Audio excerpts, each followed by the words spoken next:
Boa noite. Boa noite, Bianca, convidados. Hoje, 7 de dezembro, a Bianca vai defender o trabalho dela, que teve que passar por essa estruturação. Quando ela fez esse trabalho, a gente começou fazendo uma monografia e aí ela arrumou para o artigo, por conta da época que ela fez CC1. Mas aí, deixa eu marcar aqui para você. Você tem de 15 a 20 minutos para poder estar apresentando, fazendo sua defesa. Quando você se sentir à vontade, pode começar. Boa noite a todos. Eu me chamo Bianca Soares e vou fazer a defesa do meu artigo científico. Primeiramente, gostaria de cumprimentar os professores que estão compondo a banca e a mesa examinadora, aos meus convidados, amigos e familiares também que estão aqui presentes esta noite. O meu tema escolhido foi alimentos irradiados no Brasil, um estudo biográfico sobre quais problemas esses alimentos podem gerar para o consumidor. O motivo de ter escolhido esse tema está relacionado à alta demanda por alimentos seguros e essa tecnologia de radiação ela surge como uma resposta às necessidades da população.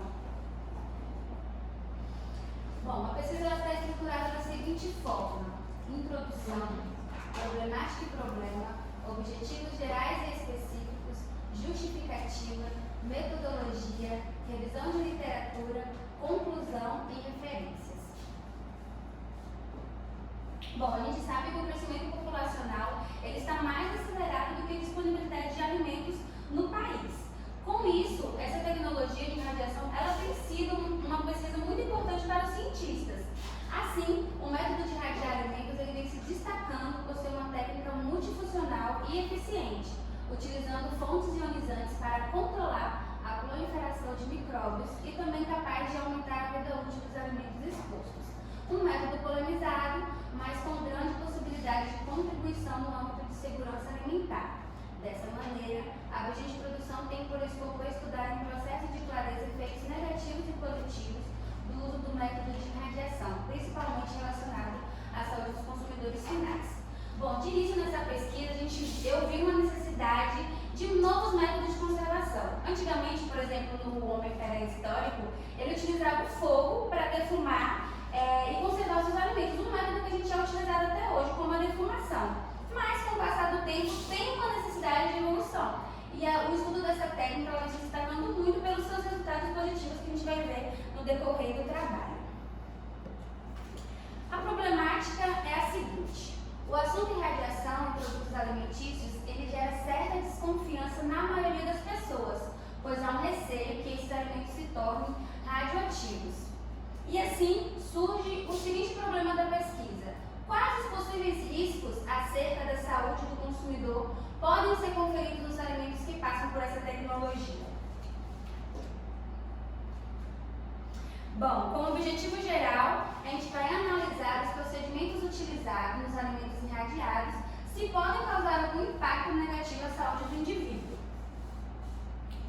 Como objetivos específicos, a pesquisa ela vem contextualizar o processo de uso da irradiação dos alimentos, compreender as aplicações do método de irradiação de alimentos e verificar as vantagens e desvantagens dessa técnica e o destino final desses resíduos radioativos. Para fins de justificativa, a gente vai buscar a importância socioeconômica, pois um dos efeitos da irradiação é prolongar a vida útil dos alimentos, sendo que é corriqueiro a degradação do alimento no decurso de armazenamento e transporte, em razão da reprodução de micro-organismos, ocasionando sabores e odores desagradáveis. Além disso, muitos outros patogênicos prejudiciais à saúde e que esses processos contribuem para favorecer não apenas a distribuição, mas como a comercialização dos alimentos. Bom, a presente pesquisa usou como metodologia uma abordagem qualitativa e quantitativa, o tipo de pesquisa bibliográfica, pois utilizei de livros, artigos e revistas de materiais já publicados.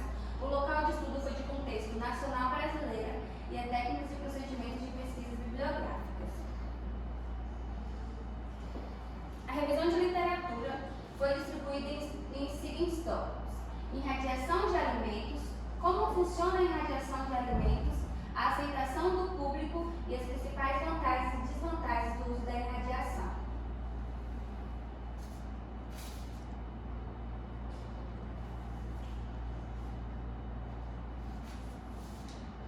Bom, eu trouxe aqui um exemplo de 3 alimentos que a gente tem no nosso cotidiano no supermercado, que provavelmente muitos de nós já consumimos e não sabíamos que nesses produtos contém ingredientes que passaram pelo processo de irradiação.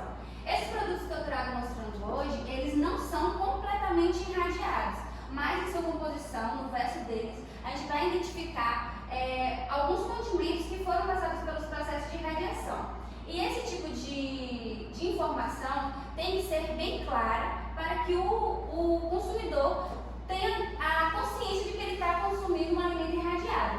Mesmo que de uma forma, no caso desses alimentos, é uma forma bem pequena, bem discreta, mas normalmente o consumidor não tem o hábito de ler os componentes, os ingredientes dos alimentos que eles são consumidos. E aí, as pesquisas realizadas, que foi realizada durante a pesquisa, verificou que muitas das pessoas que questionaram e não quiseram, como eu posso dizer, não aceitaram o consumo desse tipo de alimento é porque falta informação. Porque muitas das vezes é associado com coisas negativas, como os acidentes que já aconteceram no decorrer da história. Mas como é esse processo de irradiação de alimentos? Bom, o processo de irradiação é um processo físico que consiste em submeter um alimento a doses controladas de radiação, seja esse alimento já embalado ou a granel, com a finalidade sanitária, fitossanitária ou tecnológica. Sendo assim, o principal objetivo da radiação é ela inibir a maturação desses alimentos, ou seja, fazer uma alteração no processo fisiológico.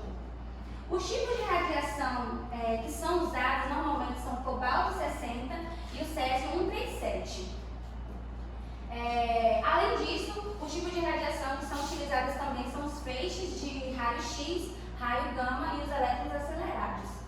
A comparação de vida da prateleira dos produtos com e sem radiação, que eu vou trazer no próximo slide, vem mostrando uma tabela com comparativo.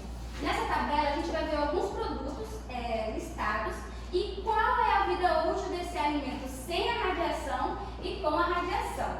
Alguns produtos que eu vou destacar hoje são o arroz, que é o produto que a gente está todos os dias na nossa mesa. O arroz, antes dele passar pelo processo de irradiação, ele dura cerca de 1 ano. Após o processo de irradiação, ele dura até 3 anos. Além disso, a gente tem também a farinha, que antes do processo de irradiação ele dura cerca de 6 meses e após o processo de irradiação ele dura 2 anos. O frango também, refrigerado no caso, ele dura 7 dias e pós-processo de irradiação ele tem uma vida útil de 30 dias. Bom, a fonte dessa tabela é a SENA, que é o Centro de Energia Nuclear e Agricultura de São Paulo.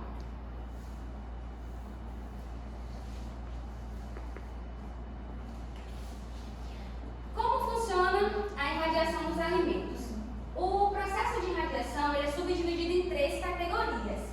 Essas 3 categorias estão denominadas por radarização, radiciação ou radiopasteurização e radapertização.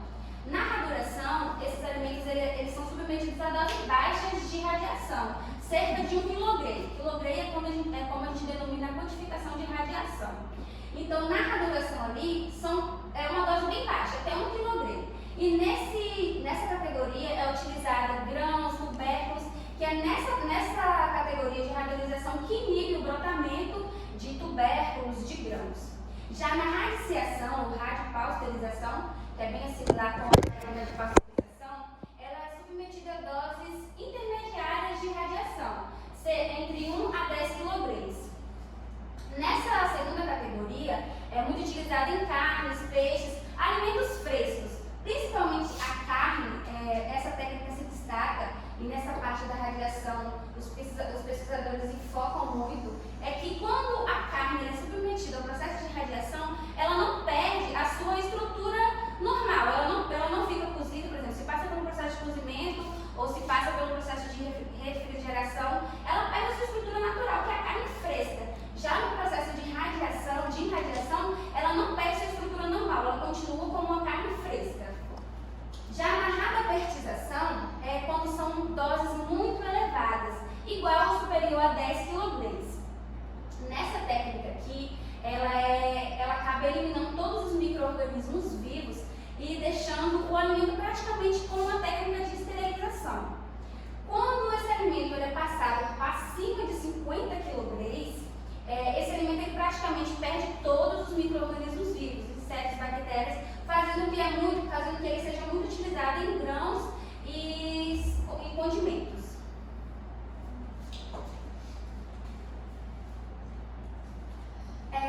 Segundo a ONU, 1/3 de toda a população de alimento mundial é perdida antes mesmo de chegar na mesa do consumidor. E aí, esse tratamento de irradiação, ele surge como uma resposta para reduzir essa perda e também, consequentemente, aumentar a oferta de comida no mercado. Porém, a gente vê que a maior dificuldade que os pesquisadores encontram realmente é a aceitação do público, pois normalmente eles associam essa tecnologia com grandes acidentes, guerras nucleares, acidentes catastróficos que a gente já viu no decorrer da nossa história.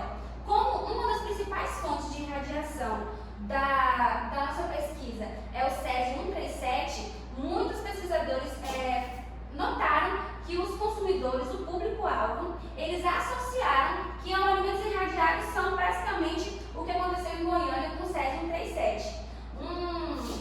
Um nome até engraçado que eu vi em algumas pesquisas que eles colocaram é que chamam os alimentos irradiados de comidinhas de Chernobyl. Com isso, Modonese, em 2016, ele dissertou que o método de irradiação de alimentos é um método favorável para o futuro. Porém, as pessoas ainda têm uma visão contrária a esse procedimento, fazendo que profissionais da área de alimentos, saúde e órgãos do governo invistam na divulgação do processo e suas vantagens, para desta forma derrubar crendices e mudar as ideologias dos consumidores.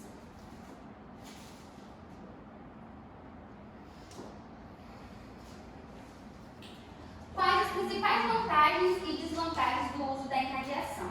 Bom, já vimos que através da irradiação é muito comum que haja a inibição de brotamentos de raízes, o retardamento da maturação de frutas, legumes e verduras e principalmente reduzir os micro-organismos patogênicos e fazendo com que assim aumente a vida útil de prateleira desses alimentos.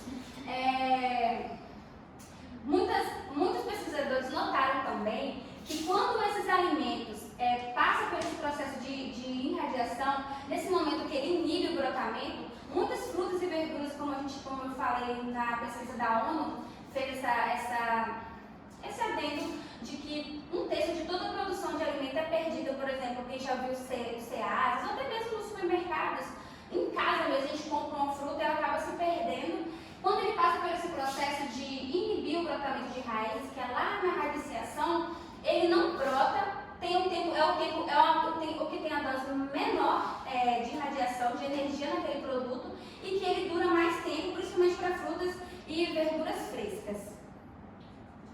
Uma das desvantagens desse método é que não pode ser empregado em todos os tipos de alimento, como no caso dos alimentos com alto teor de gordura, por serem sensíveis se expostos a uma dose errada de radiação, pois podem sofrer rancificação. Nesse tipo nesse tipo de radiação, não se pode, o único alimento que a gente não vai ver sendo irradiado vai ser alimentos lácteos. Por exemplo, a gente a gente pode dizer nunca, mas provavelmente até hoje, nos dias atuais, a gente não vai ver leite irradiado, por ele ter um alto teor de gordura, e quando a gordura em contato com essa energia de irradiação, ele sofre uma alteração, que a gente chama aí de rancificação, que é quando seus lipídios eles se deslocam e acaba ocasionando um odor e um cheiro desagradável que é impossível ser consumido.